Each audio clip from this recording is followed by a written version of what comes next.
On est bien en terre de Camargue. Votre chronique santé bien-être, c'est tout de suite sur Delta FM.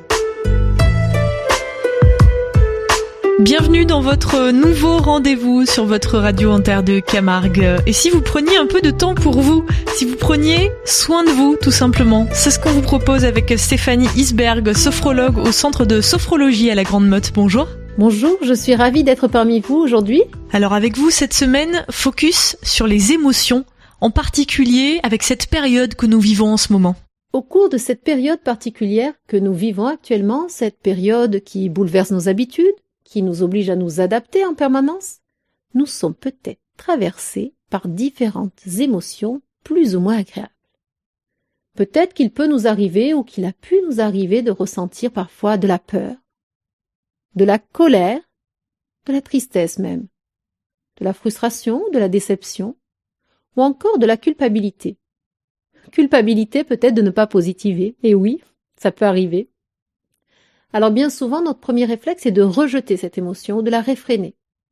Mais d'après vous, que fait notre émotion si nous la nions? Si je prends l'exemple d'un petit enfant qui aurait quelque chose à nous dire, si nous ne l'écoutons pas, pour attirer notre attention, il va commencer peut-être par tirer sur nos vêtements, tirer sur notre bras. Si nous ne l'écoutons toujours pas, peut-être qu'il va tirer sur nos vêtements un peu plus fort et qu'il va crier un peu plus fort. Puis peut-être hurler. Puis peut-être qu'il va se mettre à sauter. Et peut-être même finir par se rouler par terre. Dans le but de se faire entendre.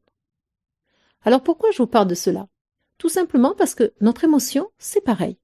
Si nous ne l'écoutons pas, elle risque de revenir, et de revenir de plus en plus fort, de monter crescendo. Notre émotion, elle ne vient pas là par hasard, Elle ne vient pas non plus à n'importe quel moment.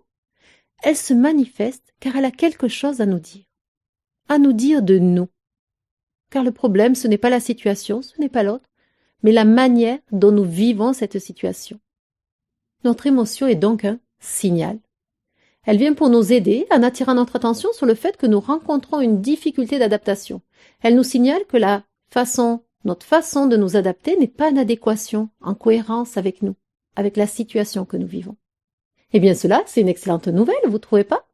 Car du coup, je sais que je ne peux pas agir sur l'autre, que je ne peux pas agir sur la situation, mais par contre, je sais que je peux agir sur moi. En identifiant nos émotions, non pas par leur manifestation, ni par leur intensité, mais par leur signal, en écoutant ce qu'elles viennent dire de nous, les besoins qui se cachent derrière ces émotions, nos émotions peuvent devenir de véritables amis pour nous. Nous allons pouvoir ainsi tenir compte de nos difficultés pour clarifier ce que nous voulons. Et nous pourrons agir avec le meilleur moyen pour nous. Et ça, c'est top. Alors, reste plus maintenant qu'à apprendre à les identifier et à comprendre ce qu'elles viennent dire de nous. Cela suppose d'accepter la responsabilité de nos émotions. Et cela aussi implique parfois de sortir de sa zone de confort. C'est pourquoi j'insiste sur le fait qu'il est indispensable de s'écouter, de toujours respecter son rythme et agir à la hauteur de ce que nous sommes en mesure de faire, pas vouloir aller trop vite.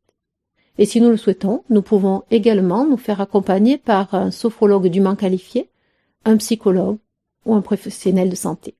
Ce qu'il faut retenir peut-être, c'est que l'émotion, elle a un passé, et l'émotion, elle aura un futur.